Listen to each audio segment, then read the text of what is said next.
આ દ્રશ્યો જુઓ। વિવિધ સ્થળોએ કામ ઝડપથી ચાલી રહ્યું છે। આંતરરાષ્ટ્રીય એરપોર્ટનું કામ, દેશના પ્રથમ ફેબ પ્લાન્ટનું કામ અને ઘણું બધું। આ અમદાવાદથી 100 કિલોમીટર દૂર ધોલેરા શહેરમાં થઈ રહ્યું છે, જ્યાં ભારતનું પ્રથમ સ્માર્ટ ઔદ્યોગિક શહેર બનાવવામાં આવશે। જૂના લોથલ શહેરમાં સ્થિત ધોલેરા, જ્યારે ટાટા ગ્રુપે અહીં 91,000 કરોડ રૂપિયાના ખર્ચે સેમિકન્ડક્ટર ફેબ પ્લાન્ટ સ્થાપવાનું શરૂ કર્યું, ત્યારે ચર્ચામાં આવ્યું। કેન્દ્ર અને રાજ્ય સરકારે Dholera industrial city development limited નામની કંપનીની સ્થાપના પણ કરી છે। અત્યાર સુધીમાં ખાનગી કંપનીઓ દ્વારા 1 લાખ કરોડ રૂપિયાનું રોકાણ કરવામાં આવ્યું છે, તો બીજી તરફ કેન્દ્ર અને રાજ્ય સરકારો દ્વારા પણ 15,000 કરોડ રૂપિયાનું રોકાણ કરવામાં આવ્યું છે। India electronics and semiconductor association માને છે કે ધોલેરા ભારતના ઔદ્યોગિક વિકાસમાં ક્રાંતિ લાવશે। ધોલેરા 5 વર્ષ પછીનો તમને એક દાખલો આપું કે જે લોકોએ ગિફ્ટ સિટી આજથી 10 વર્ષ પહેલાં જોયું હશે અને આજે તમે ગિફ્ટ સિટીમાં જાઓ તો તમે એ જગ્યાને આજે ઓળખી શકશો નહીં। આજે વર્લ્ડ બેસ્ટ ઇન્ફ્રાસ્ટ્રક્ચર ક્રિએટ થઈ ગયું છે, બિલ્ડિંગ ક્રિએટ થઈ ગયા છે, ત્યાં આગળ ક્લબ્સ ક્રિએટ થઈ ગઈ છે અને એક આખું નોલેજ કોરિડોર તમે ભારત દેશની કોઈ બી સારામાં સારી યુનિવર્સિટી બતાવો તો ત્યાં આગળ આવી ગઈ છે। એ જ વસ્તુ ઇલેક્ટ્રોનિક્સની અંદર ધોલેરાની અંદર ઉભરવાની તૈયારી થઈ રહી છે। એના શ્રી ગણેશ ટાટા એ કરી નાખ્યા છે। ટાટાની ફેબ માટે જે પાવર જોઈએ એ પાવર માટે ટોરન્ટે ત્યાં આગળ 4 ગીગાવોટનો સોલાર પાવરનું પ્રોડક્શન શરૂ કરી દીધું છે। જેબિલ કરીને એક વર્લ્ડની ઇલેક્ટ્રોનિક્સ પ્રોડક્ટ અને સિસ્ટમ બનાવતી કંપની છે, એમણે 1000 કરોડનું ઇન્વેસ્ટમેન્ટ શરૂ કરી દીધું છે। બીજી એનર્જીની બે કંપનીઓ ત્યાં આગળ આવી ગઈ છે।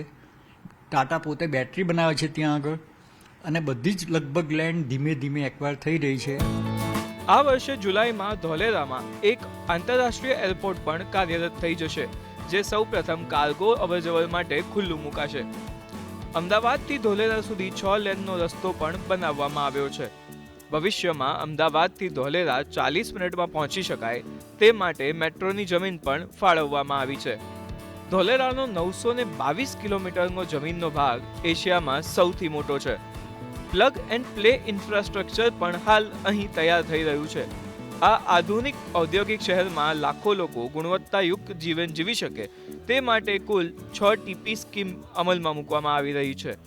ઉદ્યોગ આ ધોલેરાને ગેમ ચેન્જર તરીકે જોઈ રહ્યો છે।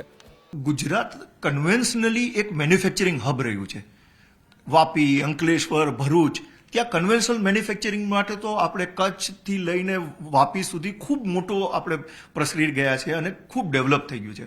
હવે જ્યારે કે નેક્સ્ટ લેવલ શું એની ચર્ચા કરી રહ્યા છે ત્યારે એક ખૂબ મોટું સેક્ટર જે કે ફેબ સેક્ટર છે એ સામે આવી રહ્યું છે।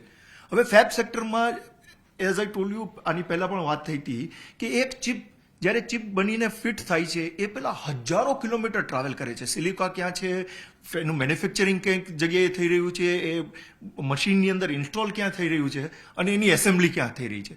જો આ બધી જ વસ્તુ એક જગ્યાએ મળી આવે તો એની ક્વોલિટી એઝ વેલ એઝ કોસ્ટમાં ખૂબ મોટો ઇમ્પેક્ટ આવે છે।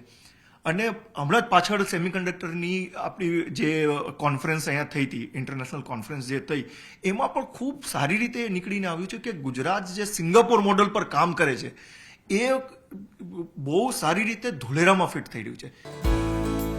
કેન્દ્ર અને રાજ્ય સરકારે આ સ્માર્ટ સિટીમાં વિશ્વ કક્ષાની માળખાગત સુવિધા, શાસનની સરળતા, સામાજિક માળખાગત સુવિધા, ટેકનોલોજી અને ટકાઉપણું જેવા મુદ્દાઓ પર ધ્યાન કેન્દ્રિત કરવાનું શરૂ કરી દીધું છે, જેથી તે નિર્ધારિત સમય મર્યાદા પહેલા જ ભારતનું પ્રથમ સ્માર્ટ ઔદ્યોગિક શહેર બની શકે।